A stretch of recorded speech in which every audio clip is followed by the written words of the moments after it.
अब अगला सिद्धांत है चौथा, पुण्य। जिसका स्वरूप विद्या आदि शुभ गुणों का दान और सत्य भाषण आदि सत्याचार का करना है, उसको पुण्य कहते हैं। ये पुण्य की परिभाषा है। जिसका स्वरूप विद्या आदि शुभ गुणों का दान, तो विद्या एक अच्छा गुण है, शुभ गुण है। विद्या मतलब ज्ञान, वेदों का ज्ञान, किसी भी विषय का ज्ञान, गणित विद्या, भूगोल विद्या, खगोल विद्या, पाक विद्या, संगीत विद्या, अध्यात्म विद्या, कोई भी प्रकार की विद्या। तो ये अच्छे अच्छे जो विद्या आदि शुभ गुण हैं, इनका दान करना ये पुण्य कहलाता है। तो पुण्य इसलिए कहलाता है क्योंकि इससे सबका सुख बढ़ता है। पुण्य का अर्थ है सुख बढ़ाने वाला।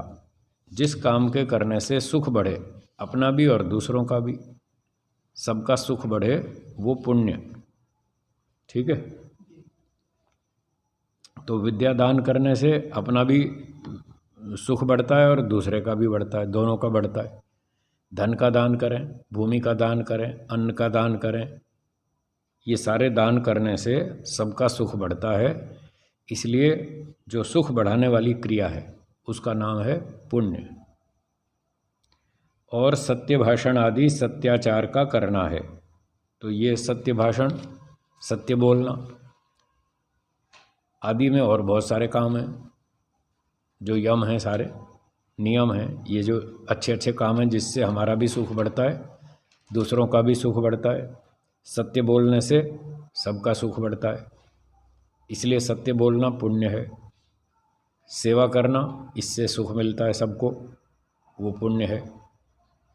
इस प्रकार से प्राणियों की रक्षा करना, इससे सुख मिलता है प्राणियों को, और रक्षा करने वाले को भी सुख मिलता है।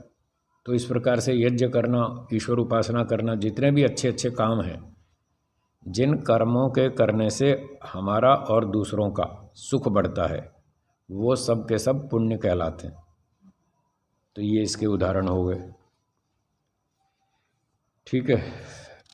और आगे है पाप। पांचवी परिभाषा, पांचवा सिद्धांत, पाप। जो पुण्य से उल्टा और मिथ्या भाषण आदि करना है, उसको पाप कहते हैं। तो पुण्य ऐसा कर्म था जिससे सुख बढ़ता है, तो पाप वो होगा जिससे दुख बढ़ता है। अपना और दूसरों का दुख बढ़ता है जिस काम से, उस काम को करना पाप कहलाता है। और उसमें उदाहरण दिया मिथ्या भाषण, झूठ बोलना। ये तो उदाहरण है केवल। ऐसे ही जितने भी काम हैं जिनके करने से हमारा और दूसरों का दुख बढ़ता है, वो सारा का सारा पाप कहलाता है। चोरी करना, झूठ बोलना, धोखा देना, अन्याय करना, छल कपट करना, स्मगलिंग करना, ब्लैक मार्केटिंग करना, निंदा चुगली करना, झूठे आरोप लगाना, ये सारे पाप कर्म हैं। इनसे अपना और दूसरों का दुख बढ़ता है।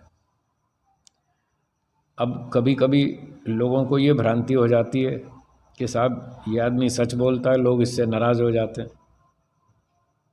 होता है ना ऐसा, समाज में हम देखते हैं, जो आदमी सच बोलता है तो उसके दुश्मन बहुत हो जाते हैं, जल्दी दुश्मन हो जाते हैं, बहुत से लोग नाराज़ हो जाते हैं।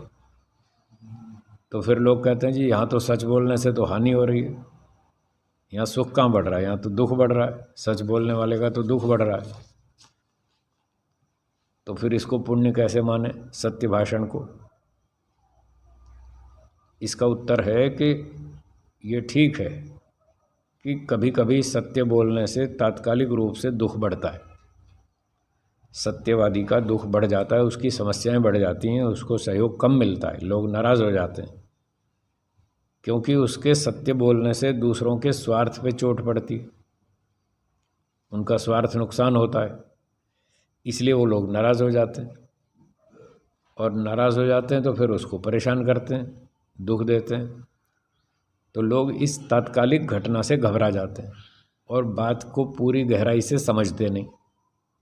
इसलिए उनको ये भ्रांति हो जाती है कि सत्य बोलने से तो हमारी समस्याएं बढ़ती हैं, सत्य बोलने से तो दुख बढ़ता है, इसलिए सत्य बोलना ठीक नहीं है। तो ये दिमाग में भ्रांति बैठ गई सब लोगों के, इसलिए जब भी जिसको मौका मिलता है वो झूठ बोलता है, ये सोचकर के झूठ बोलने से समस्या नहीं बढ़ती। झूठ बोलने से तो लाभ होता है, पैसे का लाभ होता है, सम्मान का लाभ होता है, बहुत सारी झगड़ों से हम बच जाते हैं, आपस के लड़ाई से, वैर विरोध से बच जाते हैं, इसलिए झूठ बोलना ठीक है। जबकि ये भ्रांति है,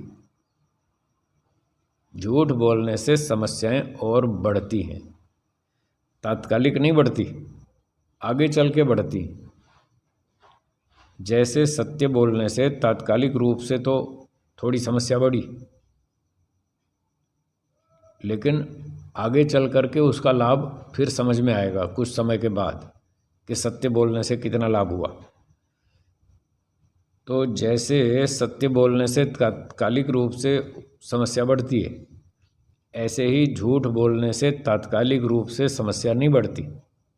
थोड़ी देर के लिए तो आदमी समस्याओं से बच जाता है, समस्याएं टल जाती हैं, लेकिन कुछ लंबे समय के बाद फिर उसका परिणाम सामने आता है, तब समस्याएं बढ़ती हैं झूठ बोलने वाले की। एक झूठ उसका पकड़ा गया, फिर दूसरा भी पकड़ा गया, एक दो झूठ पकड़े गए, देख लेना लोगों का विश्वास खत्म हो जाएगा। अब कोई उस पर भरोसा नहीं करेगा झूठ बोलने वाले पर, और फिर कभी अगली बार ऐसा होगा कि वो बिल्कुल सच बोल रहा है, ज़रा भी झूठ नहीं बोल रहा, पूरा 100% ठीक बोल रहा है, तब भी लोग उस पर भरोसा नहीं करेंगे। अब उसको पता चलेगा कि मेरे झूठ बोलने से कितना फ़ायदा हुआ, अब पता चलेगा। तब इतना रोएगा, इतना पछताएगा कि मैं आज सच बोल रहा हूँ, ये लोग मेरे सच को भी नहीं मान रहे, मेरी सच्ची बात पे भी विश्वास नहीं कर रहे। तब उसको बहुत दुख होगा, तब पता चलेगा कि झूठ बोलने से नुकसान होता है। तो ये शास्त्र की बातें हैं, गहरी बातें हैं। लोग इतनी गहराई से सोचते नहीं, विचार नहीं करते, उसके परिणाम नहीं देखते, और बस अंधाधुंध एक दूसरे की नकल करते जाते हैं। तो ऐसा नहीं करना चाहिए, और सच्चाई को समझना चाहिए कि सत्य बोलने से ही लाभ होता है।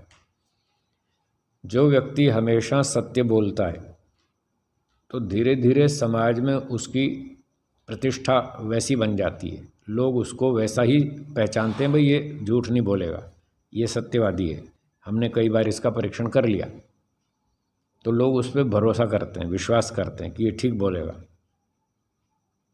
सत्य बोलने वाला यदि शत्रु भी हो तो भी लोग उस पर विश्वास करते हैं।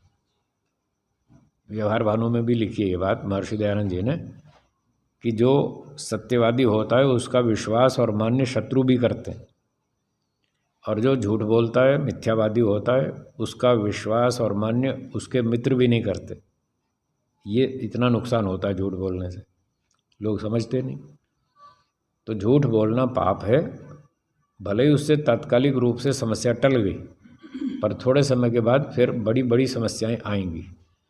इसलिए हमको यही समझना चाहिए कि झूठ बोलना हानिकारक और वो पाप है, अधर्म है, वो काम नहीं करना चाहिए।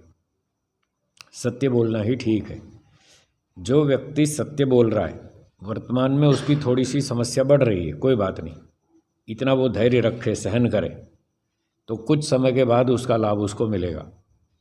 एक महाभारत का किस्सा आपको याद होगा, जब लोग कह रहे थे कि द्रोणाचार्य खूब घमासान युद्ध कर रहे थे और अश्वत्थामा उनका बेटा था, तो वहाँ पर ऐसी घटना आती है ना कि भाई कोई यूँ कह दे कि अश्वत्थामा मारा गया तो फिर ये ढीले पड़ जाएंगे, तो फिर इनको कंट्रोल किया जा सकता है द्रोणाचार्य को।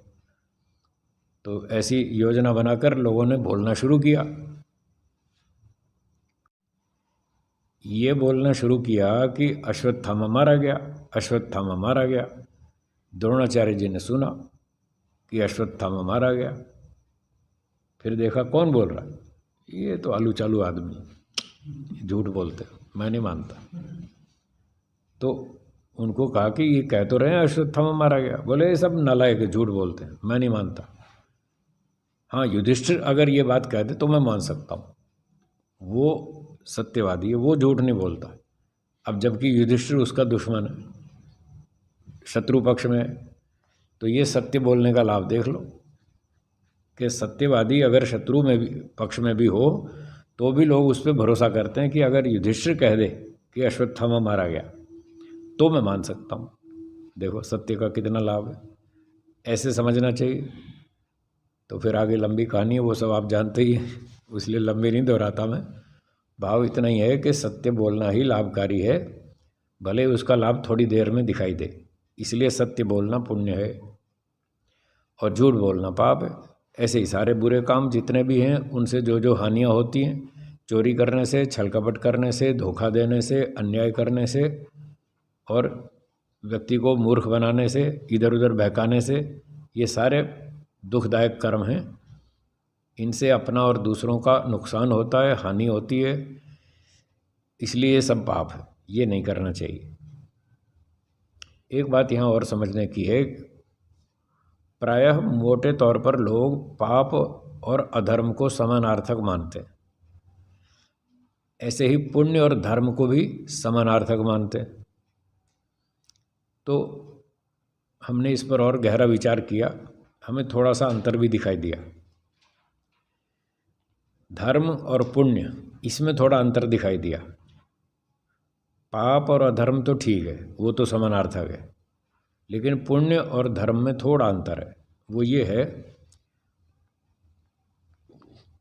पुण्य में तो वो कार्य पुण्य माने जाएंगे जिनसे सबका सुख बढ़ता है, ठीक है। एक और भाषा में कहें तो जो शुभ कर्म है, अच्छे काम है, उसका नाम है पुण्य। उन अच्छे कर्मों से, शुभ कर्मों से हमारा और दूसरों का सबका सुख बढ़ता है। जैसे यही उदाहरण है, सत्य बोलना, सेवा करना, दान देना, परोपकार करना, ये सारे अच्छे काम हैं, ये शुभ कर्म हैं, ये पुण्य हैं और ये धर्म भी है। लेकिन धर्म के अंतर्गत एक और कर्म भी हैं जो पुण्य से भिन्न है, वो है मिश्रित कर्म। कौन से? मिश्रित कर्म भी धर्म के अंतर्गत है। अब जबकि पुण्य तो मिश्रित कर्म नहीं है, वो इससे अलग है। तो धर्म के अंतर्गत शुभ कर्म भी और मिश्रित कर्म भी दोनों हैं। पुण्य में केवल शुभ कर्म है, ये थोड़ा सा अंतर है। धर्म के अंतर्गत मिश्रित कर्म कैसे हैं, ये और सुन लीजिए। धर्म की परिभाषा बताई, जो वेदोक्त होने से, वेदोक्त आचरण है वो धर्म है। ऐसा ही पढ़ा था हमने। ईश्वराज्ञा हो, वेदोक्त कर्म हो, करने का विधान किया हो, वो सारा धर्म है। अब वेद में शुभ कर्म करने का भी विधान है और मिश्रित कर्म का भी विधान है। अशुभ कर्म का नहीं, उसका निषेध है। अक्षयर्मा दिव्या, जुआ मत खेलो। सत्यम वक्ष्यामि न अनृतम, झूठ नहीं बोलूँगा। न स्तेय मदमी, चोरी करके नहीं खाऊंगा। ये चोरी करना, झूठ बोलना, अन्याय करना, ये अशुभ कर्म है, पाप कर्म है, ये निषिद्ध कर्म है। तो ये तो अधर्म हो गया।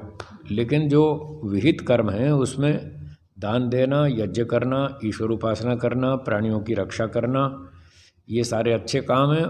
और इनके साथ साथ खेती करना, कृषि मित कृषस्व, खेती करो।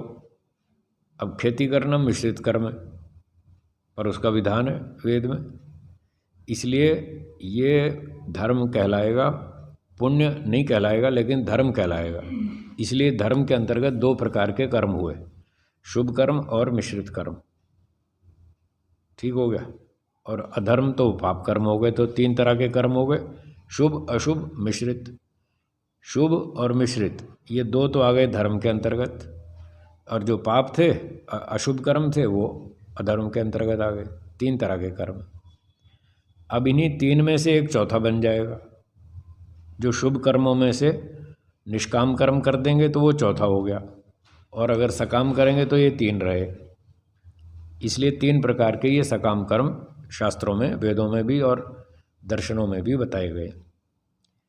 कर्मा शुक्ला कृष्णम योगिनस त्रिविधम इतरेशाम, ये सूत्र है योग दर्शन का।